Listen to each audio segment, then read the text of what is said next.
The QBD Podcast. The Marketing PowWow. Is the content on your landing page relevant to the keywords you're targeting as well? PPC and SEO as the dream team. You're much better off sending them to the service page. The more tracking you can have, the better. If you don't really know who your customers are, they're not going to know who you are either. You know, you want to think about your tone of voice, your branding, because AI won't always pick up on that. Pouring water into a bucket that's got holes in, you're losing out on a lot of leads and a lot of sales. Hello and welcome to another episode of the QBD Marketing PowWow.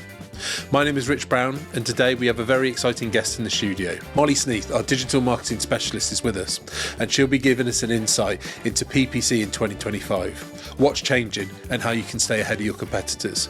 So let's get into the Marketing PowWow. The QBD Podcast. The Marketing PowWow. Hi Molly, thanks for being with us. As you'll know, digital marketing spend continues to grow and this year it's probably going to be over £500 billion spent on it. You do a lot of the PPC for our clients.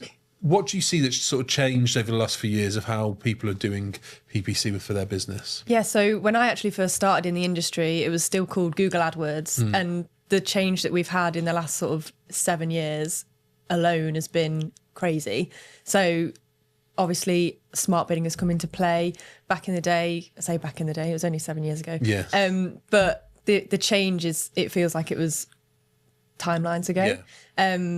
And you would be using sort of manual bidding. You'd be going in every day, changing the bids every day, which a lot of people do still do. But the introduction of smart bidding has just changed the game completely. So you've got like all these new bid strategies, maximise conversions, maximise clicks. It gives users a lot more sort of help, if you like. So especially for beginners, if they're a small business and they can't afford a management fee of an agency, then they can sort of use Google a lot more effectively now because of all of the automation that has been brought in. Yeah, I think I've noticed that it seems a lot more accessible to do. Like Google's almost encouraging you to like come and have a go. We'll look after you. Just leave it to us. We'll do it. Is that sort of what you mean with the smart sort of bidding? Is that what you see now it's to changed? a certain extent. Obviously, we would always recommend if businesses do want to do Google ads, talk to an expert because Google only help so much before they have sort of maybe their own, like they want you to obviously spend as much as possible because they're getting the money in. So there are still things where if a small business just thinks they can run a Google ads campaign successfully, which some of them can, and you know, clients that come to us will look at the account and actually after an audit we say actually you've done quite a good job. Yeah, not bad. And there's only just a few tweaks, whereas other clients will come to us and it's like, oh, okay, no, there's like a list here of things you need to change to sort of be more effective with your budget. And as well, a lot of the clients that do come to us, their budget isn't massive. So having an expert come in is what helps them be more effective. I suppose it's that differential, isn't it? I think that's the thing that when you've audited accounts for some of my clients, it's the money thing. If you want to just go around let Google do it for you, they'll do it for you. Ultimately, all they're going to say is spend more money, spend more money, spend more money. Yeah. And so it's harder to sort of pick your path and compete with bigger companies that might have bigger ad budgets. If you, like you said, you have got those smaller budgets really. So is that where you see companies having to sort of work smarter if they haven't quite got the budgets? Absolutely. And one of the things that Google brought in more recently is sort of auto apply recommendations, which just turn on.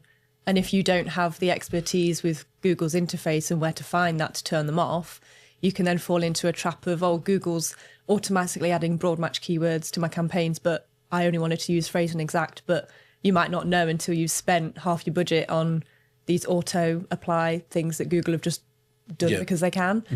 So I think it is really important to sort of at least talk to an expert to get an audit. And then if you get sort of a few good points and then go at it alone again, that's great. Obviously, if you come on to a monthly plan with an agency like us, that's also more beneficial because you've got someone in that world 24/7 and you can sort of go off and run your business and all the other side of it. I think the other thing that struck me as well is that how much, like you said, it has changed over the last 6 or 7 years, but it's sort of changing all the time and almost the best way to run an ad campaign has changed. I remember when we've done work before and we've looked at it and you think, well, even the ads that we would have run a year ago, you probably wouldn't run them like that now, just the way you structure the ads. Do you want to talk about that, about how you structure ads and how you set some of that keyword campaigns? So there has been a big difference in sort of campaign structure and also the way we target people as well. So keyword targeting versus the audience-based targeting, like people want to buy from people. So especially in the ad copy now, it's sort of thinking about the who rather than the what. So who do we want to target? And it's more of a, this is our product, this is how it benefits you and how you can use it, rather than this is our product, it's amazing, you need to buy it right now. So it's a lot more personal in the ad copy, and sort of all the different targeting options that you've got now as well. It's not just age and gender, it's locations as small as the postcode. So for local businesses, like a farm shop, for example, they could target like 10 different postcodes that are around their area rather than sort of the whole of the UK. And a lot of the time we've had clients come to us, they're maybe based in Worcester where we are, and they're targeting the whole of the UK, and it means they're competing with people in London who just have huge, ridiculous budgets.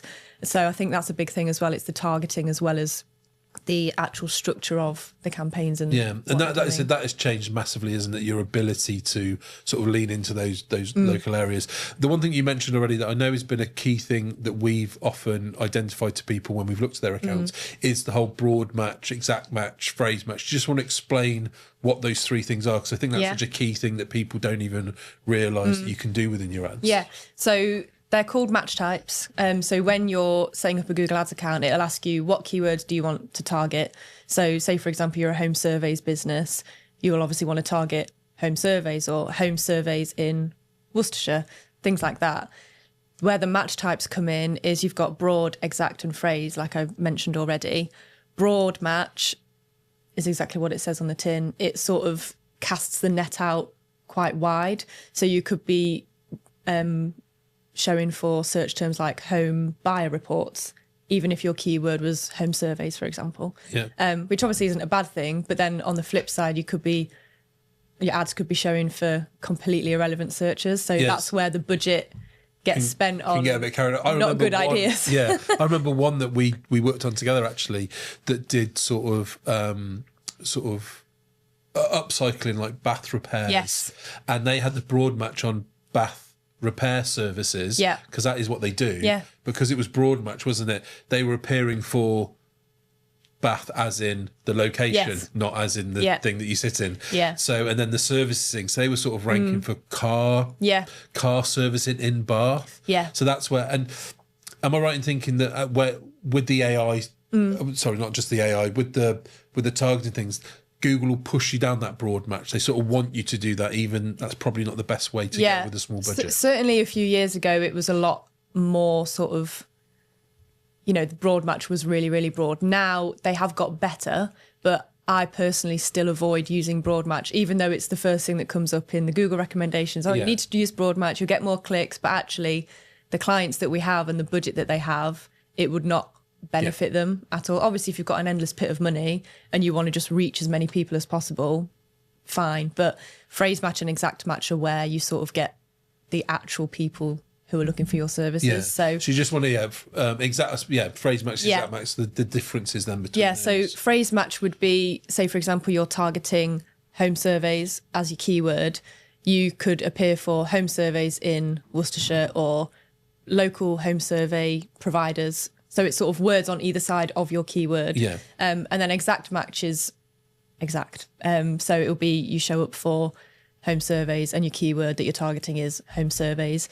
Exact match has got a little bit sneaky now where they sort of pull in a close variant of exact match. So so a little bit it's not always, it's sort of moving into the phrase match, which can be a little bit sort of difficult to manage, but on paper, that's the difference between phrase and exact. So that's what we use for our clients. And those are the ones that you recommend sort of people use and prefer. They're better for the smaller budgets. If I was to sort of put you on the spot a bit, which is almost like your favourite ones of the phrase and the exact match? I think phrase, because when you're looking at sort of the search terms report of actual queries that people have put in versus what keywords they are then linked to, you can sort of see new keywords that you could actually bring into the campaign, which helps a lot because sometimes they might not be spending their full budget and it's like, okay, well, what keywords can we add in that we know people are searching for, that we know is relevant to the business?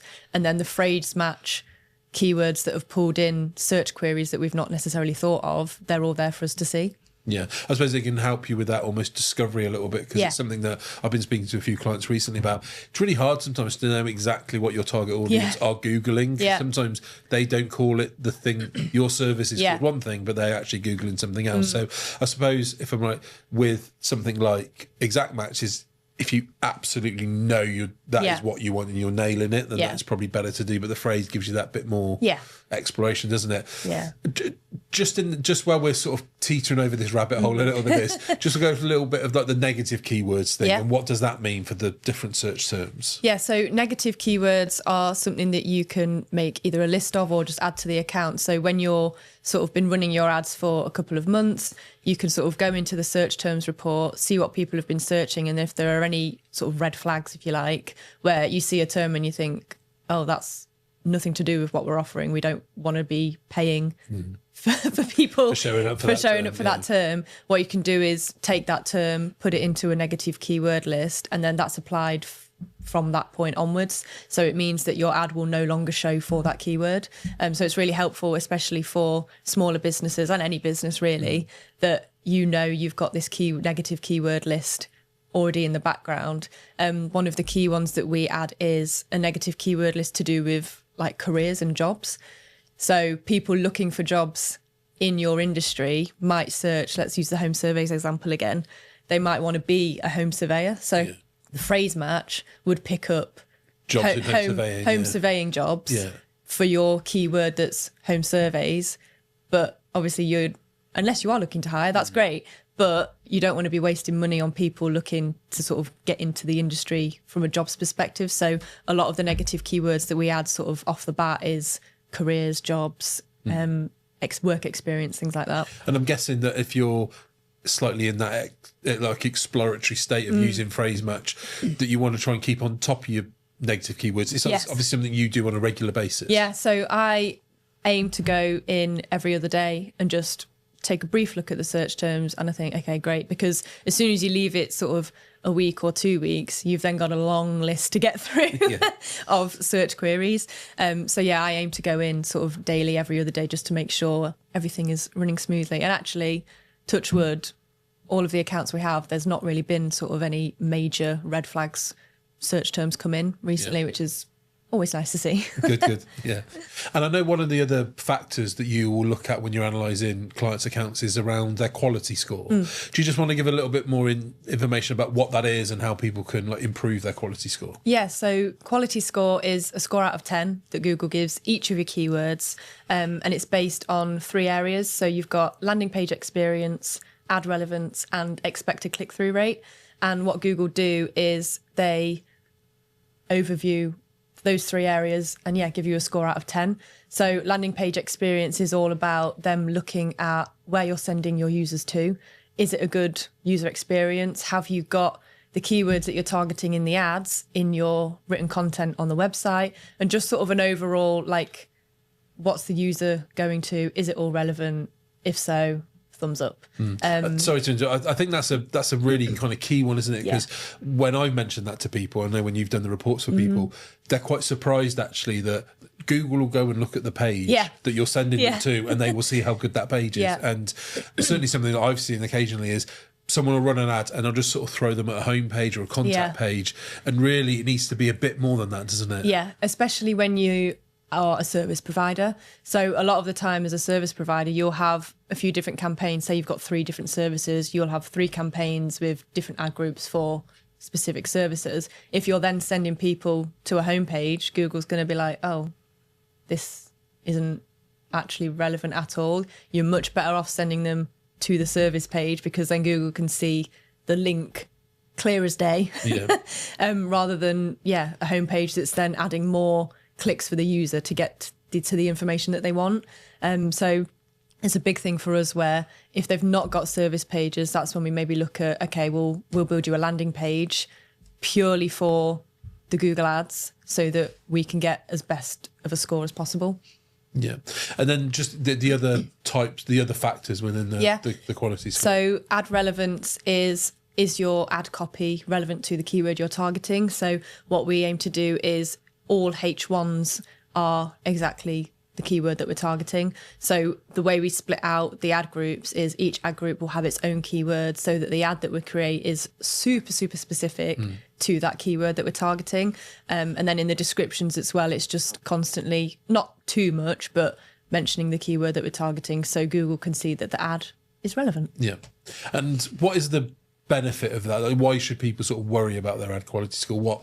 What can happen if you do improve your score? What's the good thing that's come from it? So the main thing is, if you're maybe on the lower end of a budget, you're obviously potentially competing with people that have got double your budget. The better your quality score can be, the more chance you've got with actually competing them and trying to get to the top spot. So if, for example, you've got two people and they spend £750 a month, they're in the same industry, they're targeting the same keywords. If one of them has a quality score of 5 out of 10 and the other has a score of 8 or 9 out of 10, that's the one that's going to get the top spot in Google. And I suppose that does put that emphasis back on like your website and the copy that you're writing in the ads, doesn't it? Yeah, exactly. It all sort of links nicely together, and that's sort of where written content really comes into play, which not a lot of people think about. They think that, oh, well, I'm paying for these keywords, so I should be getting leads and clicks for that. And they don't think about the other end. And so you sort of, when you're running a Google Ads campaign or any paid search campaign, you've got to think about what's the customer seeing, not just what am I targeting to get the customer. Yeah. And I suppose bringing it back to the start of our conversation around the evolution of all of this, how is automation and what Google's sort of doing? Oh, we'll do it for you. So I'm guessing like Google can do some of that automation on the keywords, but that's probably where you just want to check it's doing it right. Yeah. So obviously with any AI, you always want to have the human touch at the end just to make sure everything is in place, because sometimes they've just brought in AI for when you're creating the ad copy. And sometimes it sort of fills in the headlines for you. And I've looked at them and thought, oh, actually, no, that's not quite right. Don't get me wrong. Sometimes they hit the nail on the head and it saves me time. It saves other account managers time. But sometimes you just have to take a step back and be like, I can't solely rely on AI to manage my Google Ads account, because at the end of the day, it's your money. Yeah. If AI gets it wrong, which we know it does sometimes, then you're potentially wasting a lot of money. You mentioned one of the key factors in improving your quality score was around the landing page experience and making sure that there's the keywords that you're targeting with the ads are on your website or your web page. So how does that sort of affect the wider website strategy in terms of like SEO? Where does SEO come into PPC? So I see PPC and SEO as the dream team, a good little duo. A lot of the time, if you're a startup business, for example, and you want to get sales and leads in as soon as possible, PPC is there to sort of get in front of those people, because SEO sort of, as we know, takes 6 months, a year to actually properly kick in. So a lot of the time it's a partnership. You can run the ads while SEO is working in the background, so that you're then not relying on paying for your traffic until the end of time. Yeah. What you don't want to do is just run PPC and do no SEO and no content work on your website, because you'll just be paying and paying and paying and paying. What we have seen with some clients is we've started them on PPC and we've also started on SEO work in the background. And then after sort of a 6-month period of running the ads, the SEO starts to work, and actually it's the organic traffic that takes the lead and then brings in most of the customers, and they've actually been able to lower their budgets on the paid ads, almost stop in some cases. So I think that's really important to think about, is in your sort of marketing strategy, looking at lots of different areas of marketing as well as PPC. That's a great tool to use, but it's just bearing in mind, what are you spending your money on and what is sort of your long-term plan as well? Yeah, I think it's a really sort of key point, isn't it? Like you mentioned, a lot of startup businesses that might not have huge budgets for it and just sort of go to the holy grail of run the Google ads, get the results. Yeah. They don't quite realise that you can get results with smaller budgets, but you've really got to look at that quality score to sort of get the most out of it. And then that does actually lead you back to your website and getting that content right and just having that whole thread throughout it, don't you really? Yeah. It's just like our analogy of the leaky bucket. You know, if you're pouring water into a bucket that's got holes in, you're losing out on a lot of leads and a lot of sales. And the same goes for your website. You know, if you've not got a good website, but you're pouring all this traffic through paid channels into your website, you're losing out. And what's really important to know is as soon as you turn off your PPC account, if you've not been doing the legwork for the SEO, your traffic's going to fall off a cliff, which I think a lot of clients don't necessarily realise, when we're talking to them about, well, what marketing do you want to do? What do you want to pay for? And stuff like that. And a lot of the time we will actually recommend SEO and PPC together if they're dead set on both. And I suppose one of the things we sort of should have said throughout this whole podcast is other paid advertising platforms are available. Yeah. And we will in another podcast be talking about Facebook and TikTok and the sort of social paid ads thing. But just keeping it within the Google ads now, in terms of people understanding their audience and who they're going after, how important is that? So important. I think the key with any marketing, really, not even just paid ads, is knowing who you're targeting, because without that, you're just sort of in the dark a lot of the time. And also, it doesn't help your customers find you either, because if you don't really know who your customers are, they're not going to know who you are either. And I think, the key thing, as you say, it's knowing who your audience are. And I think that pulls in what do you do paid search? Do you do paid social? Obviously, if you've got an audience of like sort of, I don't know, age 70 plus, you're not going to go and run TikTok ads because, I mean, a few of them are, there are grandmas on TikTok. Yeah. But that wouldn't be the logical thing to do. And so that's when you would go down the paid search route. And don't get me wrong, social media ads have exploded in the last few years. Let's talk about TikTok is now competing with Google as a search engine and things like that. But I really think it depends on who your audience are. It depends on your age, sort of how you have grown up using search engines as well.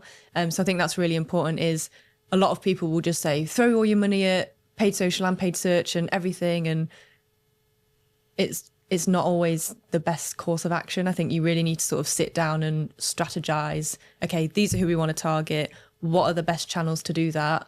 Okay, let's go with this and see how it goes. And PPC is still such a key part of that, isn't it? Because of that, I always explain it to people, and I said we'll touch on it when we get together again to record a podcast around social ads, is that almost the position that someone's in when they're Googling something is different to the state they'll be in when you're targeting them with a social ad. Yeah.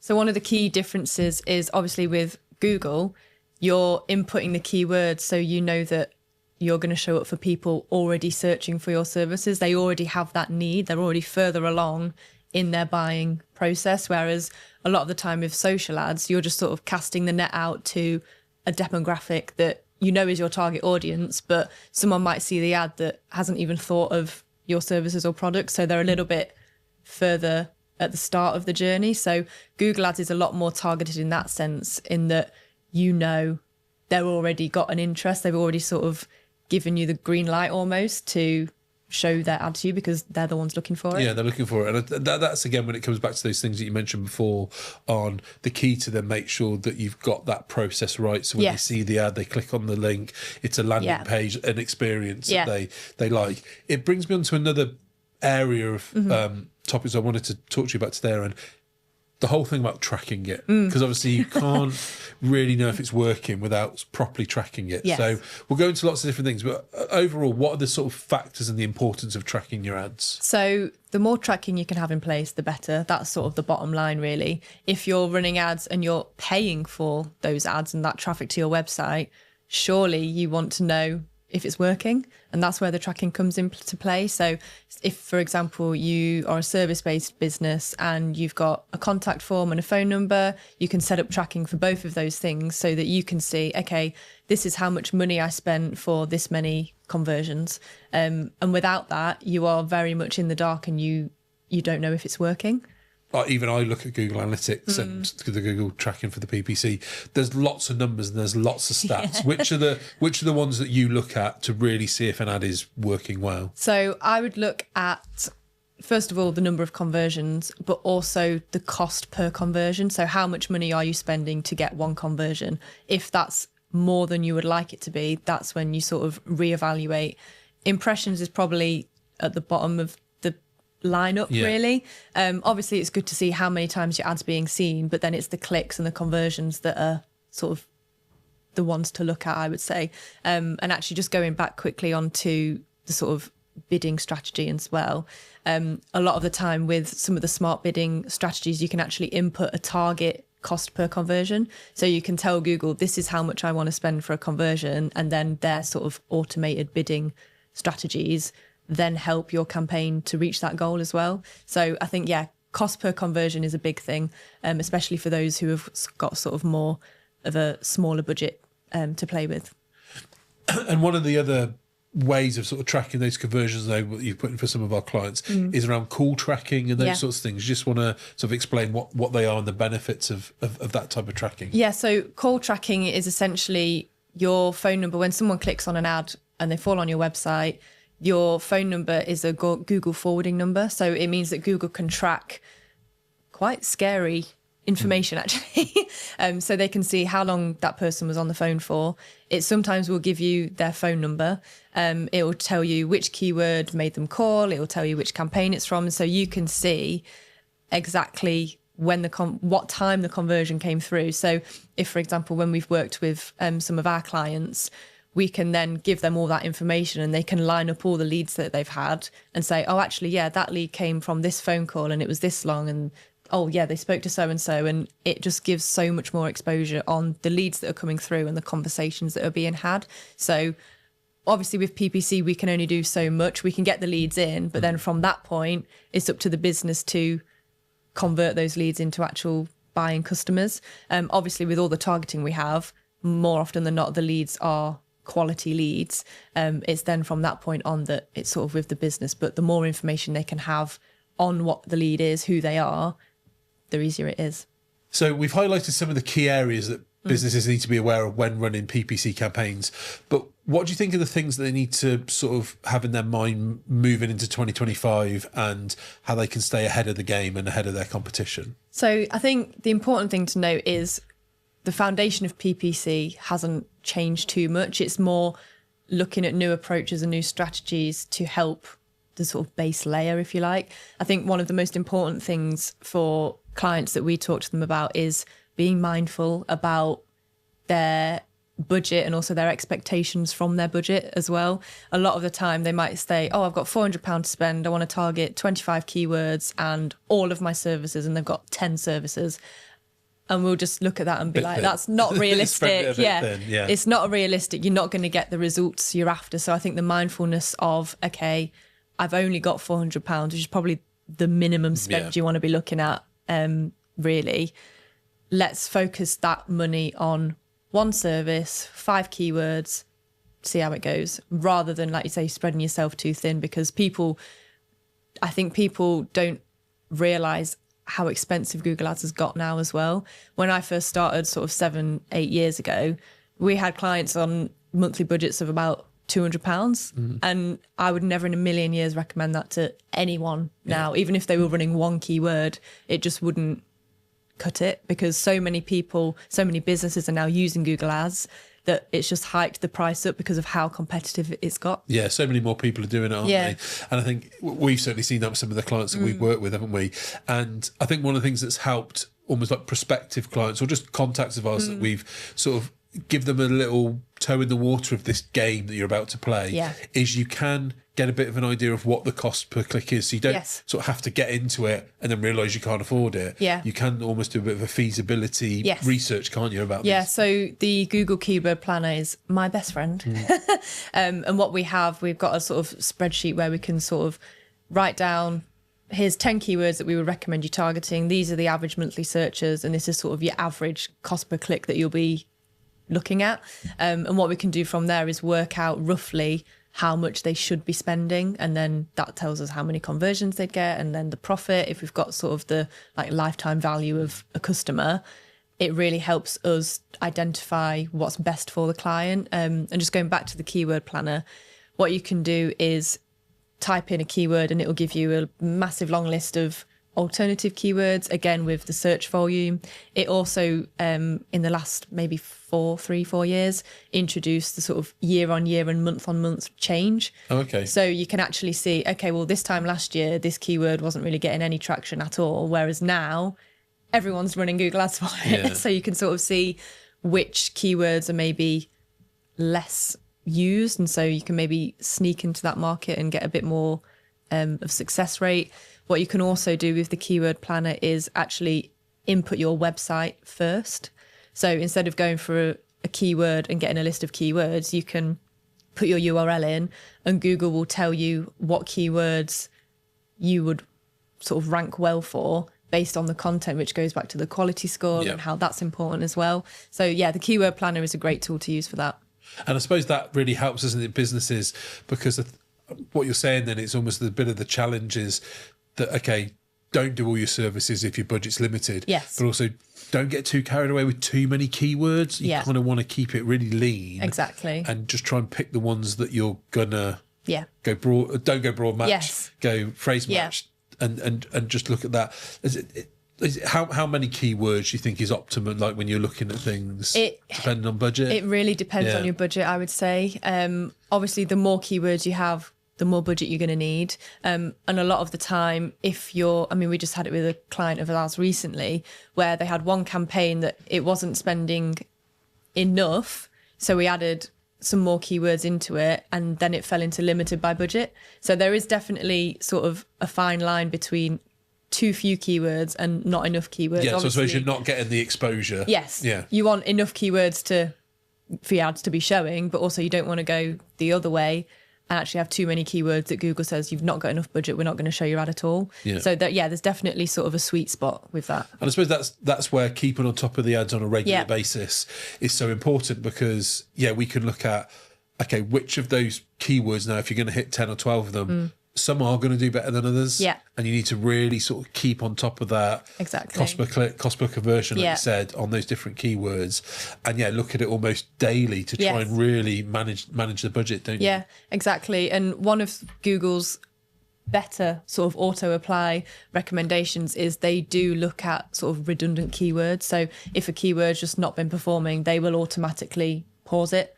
And so it does help in, like, the AI side does help in that sense because it sort of gets rid of any keywords that you might not necessarily have spotted. If you have got a bigger account and you have got a bigger budget, going through all of those keywords can be quite a tedious job. So that's where the sort of Google's help does. Yeah, you can lean on Google to access that information, don't you? Exactly. And I think the things that I've been talking to a lot of people about recently, certainly, is how people change what they Google all the time. As the world around us changes, what people Google changes. So what people are Googling about your business today might be different to what they were Googling last week. And obviously you must see that with the ads and the way the way the ad platforms are going, really. Yeah, absolutely. I think long tail keywords is a big thing that's come into play because they're a lot more friendly with Google now. So there's a lot more questions being asked. There's a lot more voice search as well. 72% of smart speaker owners will use voice search to find out about a business that's local to them. And so a lot of sort of search terms in the search terms report that's coming up is people saying, where can I go for a coffee shop near me? Yeah, the near me thing and been nearby such a thing, isn't it? Is huge. So a lot of the keywords that we target now, it is rather than just a single word keyword, it's at least 2 or 3 longer tail keywords because that is just how people are searching, both typing and voice search as well. Yeah. And I think TikTok has made a big difference in that as well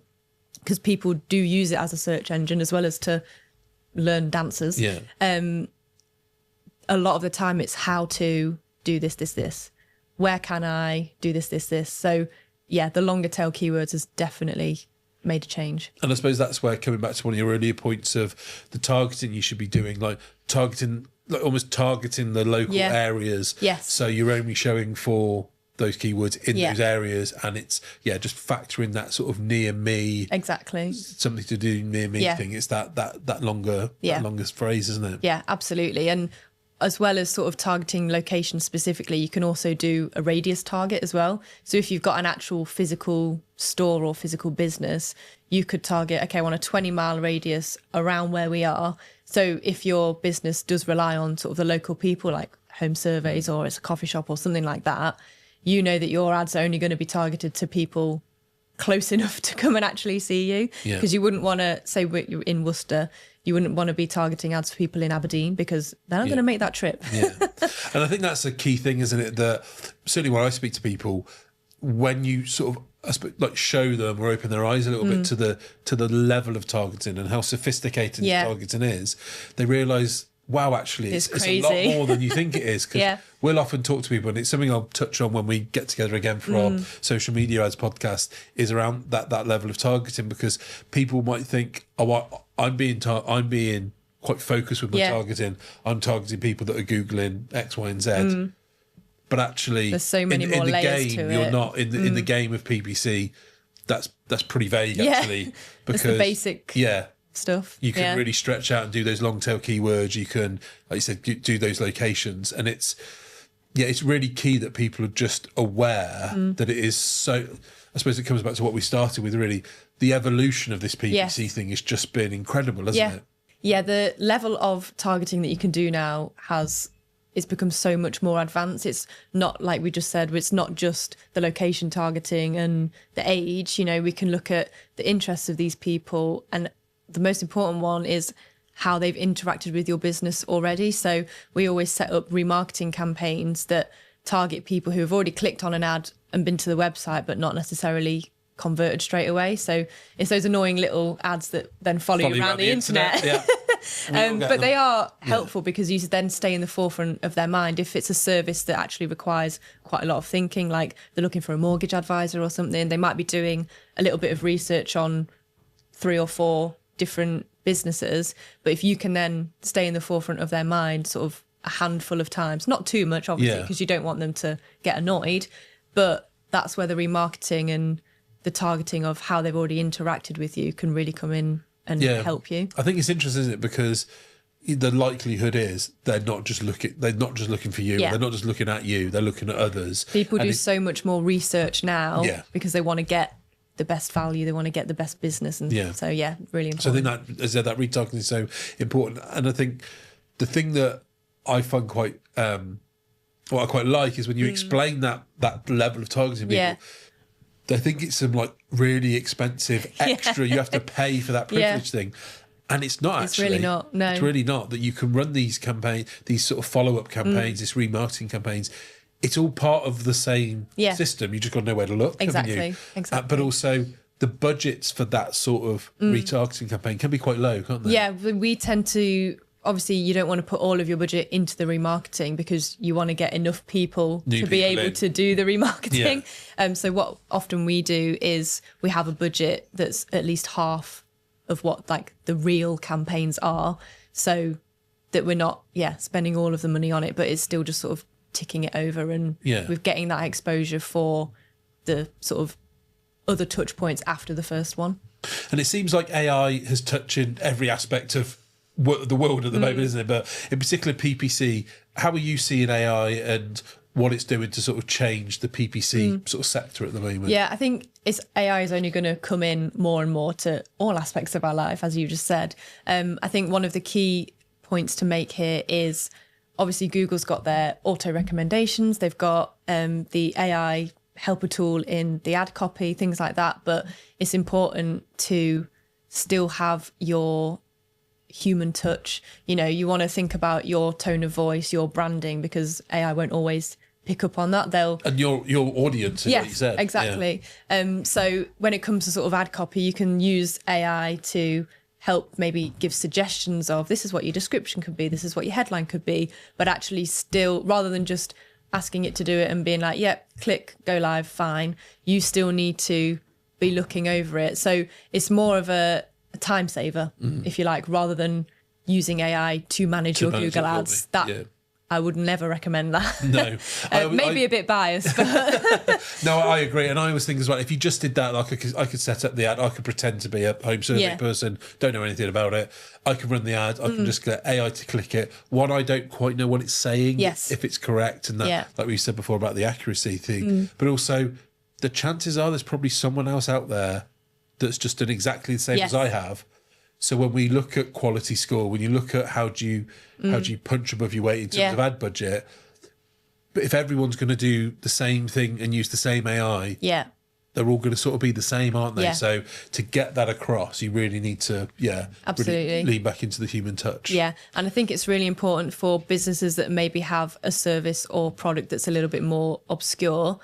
They're the experts. You know, we always say when we've written ad copy for clients, we'll send it to them for approval, and often they'll come back and be like, actually, this word here will be really good. Like, we're not experts in every single industry. So to have that set of eyes that's in the business all the time to look over what AI has done or what we have done is really important, because you want to get your ad copy and your keyword targeting spot on. I've noticed that actually when we've sort of toyed with it and just, explored what it can do. It does generalise businesses. So if you've got a bit of a niche and you do something that is sort of maybe like IT, but it's not quite cybersecurity, they will just sort of broadly sweep you into that. And then before you know it, you're back into competing with keywords that you don't want to know. Although AI is a great tool for your toolbox, you don't want to rely on it too much for your ad copy, because you'll start to sort of drift into slight obscurity. Yeah, absolutely. So it's been great. Thank you for your time, Molly. It's been really insightful. Before you go, what are the top tips that you would give to someone that's looking to sort of get more out of their PPC for their business? So I think, for starters, if you are already running a Google Ads campaign, it's get an audit. No matter how well you think the campaign is running, there's almost always something that can be changed or tweaked. All of the accounts that we've had come to us for an audit, there's always been at least one thing that we go back to the client with and say, look, if you change this, then it's only going to benefit the account.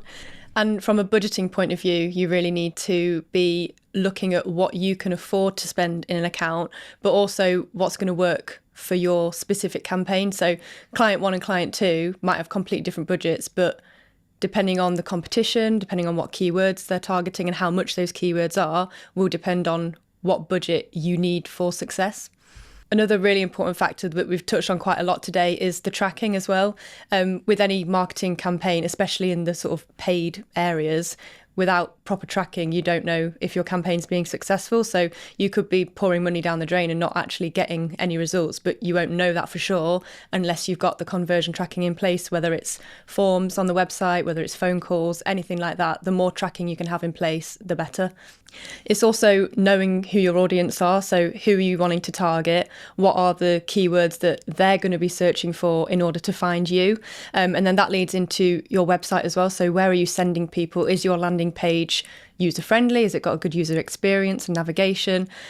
Is the content on your landing page relevant to the keywords you're targeting as well? And that pulls into quality score, which we've talked about today as well. So the higher the quality score and the higher the landing page performs, the better your ads and campaign are going to perform as well. And lastly, and probably one of the most important things, and one of the things that we find a lot of clients come to us because of, is all of Google's auto recommendations that they have in place. So it's quite easy for the account to sort of snowball with all of these auto recommendations that Google has in place, that people that aren't necessarily in their account 24/7 don't realise are actually set up, and actually they've added a load of broad match keywords into the account and you didn't know, and now all your budget has been spent and you had no way of knowing that. And that's where asking an expert to come in can really benefit you. And that's where QBD come in. So whether it's an audit on an existing account or campaign, or if you're new to Google Ads and you want some advice, we've got all of the expertise in-house to save you money and time.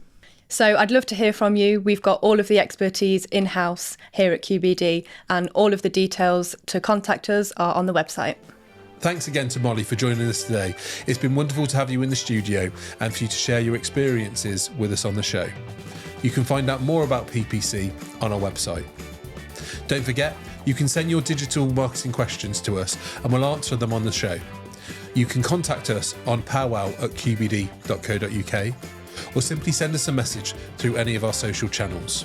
All the links are in the show notes. And don't forget to like, share and subscribe our podcast so others could enjoy our content on digital marketing.